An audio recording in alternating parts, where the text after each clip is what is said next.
السلام علیکم ناظرین، قرآن لرننگ میں آپ سب کو خوش آمدید۔ تو آج ہم اپنے پچھلی کلاس میں ہم نے را کے قواعد پڑھے تھے، اور آج ہم اسی قواعد کو مزید آگے پڑھیں گے۔ قاعدہ نمبر 1 ہم پڑھ چکے تھے، اب اسٹارٹ کرتے ہیں۔ قاعدہ نمبر 1 تھا کہ را کے اوپر زبر یا پیش ہو تو ہم اس کو پر پڑھیں گے، اور اگر را کے نیچے زیر ہو تو اس کو ہم باریک پڑھیں گے۔ اب قاعدہ نمبر 2 اسٹارٹ کرتے ہیں۔ را ساکن سے پہلے حرف پر ضمہ یا فتحہ ہو۔ کیا ہے؟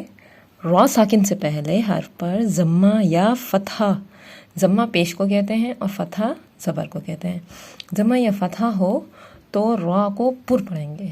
تو کیا کریں گے؟ را کو پر پڑھیں گے، جیسے یارجعو، یارجعو۔ دیکھیں را ساکن ہے، آپ کو ساکن کی علامت بتاتے ہیں۔ یہ جو علامت کہلاتی ہے، یہ علامت کہیں پر بھی آ جائے تو یہ ساکن کی علامت ہے۔ اب ہم کو علامتوں کی ایک کلاس بتائیں گے کہ وہ کون سی علامت کیا کہلاتی ہے۔ تو ابھی آپ یہ سمجھ لیں کہ یہ جو ہے یہ ساکن کی علامت ہے، یہ ساکن کی علامت ہے۔ کسی بھی حرف کے اوپر آ جائے تو وہ حرف ساکن کہلاتا ہے۔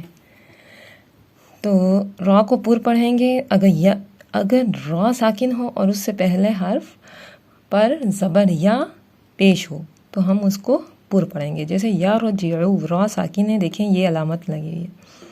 را ساکن اور اس سے پہلے والا حرف اس کے اوپر زبر ہے تو اس کو ہم پر پڑھیں گے، یارجعو، را کو موٹا کر کے پڑھیں گے، یارجعو، یارجعو۔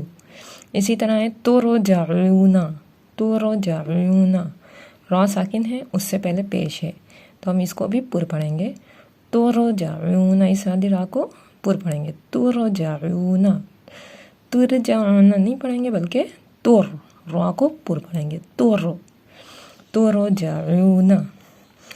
اگر را ساکن سے پہلے زیر ہو تو را باریک پڑھی جائے گی، اور اگر را ساکن سے پہلے اگر زبر یا پیش ہو تو را کو پر پڑھیں گے اگر را ساکن سے پہلے، اور اگر را ساکن سے پہلے زیر ہو تو را کو باریک پڑھیں گے، جیسے واستغفرہ، واستغفرہ۔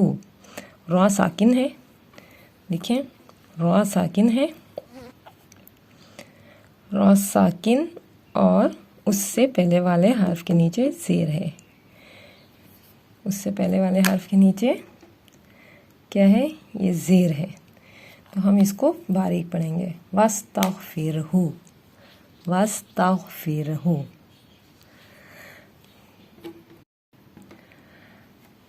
قاعدہ نمبر 3 ہے کہ اگر را سے پہلا حرف ساکن ہو، اگر را سے پہلا حرف ساکن ہو، اگر را سے پہلا حرف ساکن ہو اور اس کے ماقبل حرف پر فتحہ یا ضمہ یعنی زبر یا پیش ہو تو وقف کی صورت میں را کو پر پڑھیں گے۔ تو وقف کی صورت میں کیا کریں گے؟ را کو پر پڑھیں گے، جیسے والعصری، والعصری۔ لیکن والعصری میں ہم را کو باریک پڑھ رہے ہیں، کیونکہ ہم نے قاعدہ نمبر 1 پڑھا تھا را کے نیچے اگر زیر ہو تو ہم اس کو باریک پڑھیں گے، والعصری۔ لیکن جب ہم اس کے اوپر وقف کریں گے، دیکھیں یہ ہے وقف کی علامت، یہ جو گول قرآن پاک میں آپ کو گول گول یہ نظر آتا ہے، یہ وقف کی علامت ہے۔ کسی بھی آیت کے بعد اگر یہ آ جائے تو یہ وقف کہلاتا ہے۔ تو والعصری، والعصری میں ہم را کو باریک پڑھ رہے ہیں، والعصری۔ اور اگر ہم اس کے اوپر وقف کرتے ہیں تو ہم اس کو را کو موٹا پڑھیں گے، ہم را کو موٹا پڑھیں گے، والعصر۔ دیکھیں والعصری، آگے وقف، والعصر، والعصری، والعصری، آگے وقف، والعصر۔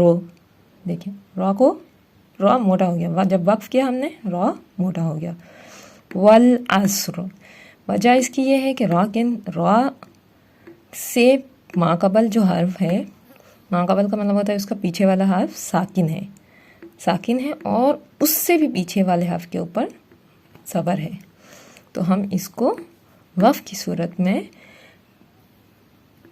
پر پڑھیں گے، والعصر، والعصر، والعصری، والعصری، آگے وقف والعصر۔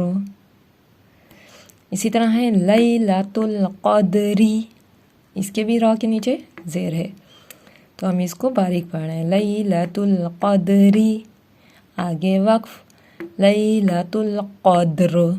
دیکھیں را موٹا ہو گیا، جب ہم نے وقف کیا، وقف مطلب ہوتا ہے رک جانا، رک جانا، رک جائیں آپ، بس لیلۃ القدری، آگے وقف لیلۃ القدر، لیلۃ القدر۔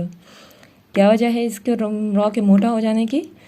دال ساکن ہے، اس سے پہلے والا حرف اس سے پہلے والا حرف دال ہے، یہ ساکن ہے، آپ کو بتایا ساکن کی علامت یہ کہلاتی ہے، اس سے پہلے والا حرف ساکن ہے اور اس سے بھی پہلے والے حرف پر زبر ہے، اور اس سے بھی پہلے والے حرف پر زبر ہے، تو ہم اس کو لیلۃ القدری، آگے وقف لیلۃ القدر، لیلۃ القدر۔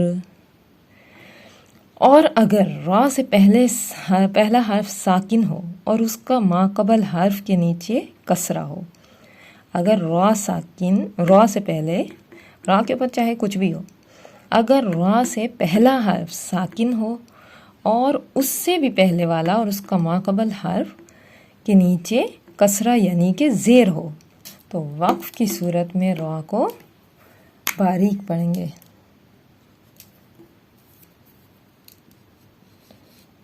وقف کی صورت میں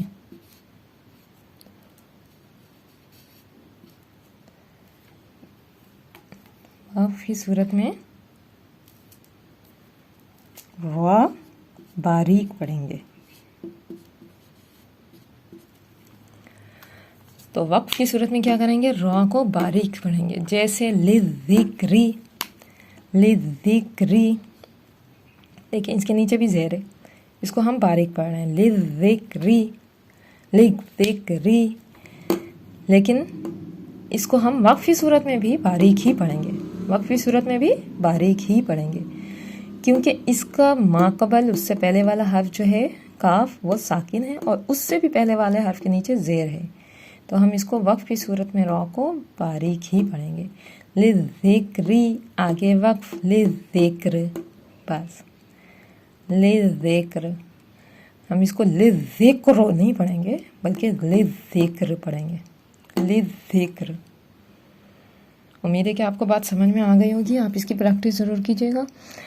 تو ہمارے چینل کو ابھی سبسکرائب نہیں کیا تو سبسکرائب کر دیں اور بیل آئیکن کے بٹن کو بھی دبا دیں تاکہ آئندہ آنے والے نوٹیفیکیشن آپ کو مل سکے، اور ہماری ویڈیو کو لائک بھی کر دیں۔ تو شکریہ، اللہ حافظ۔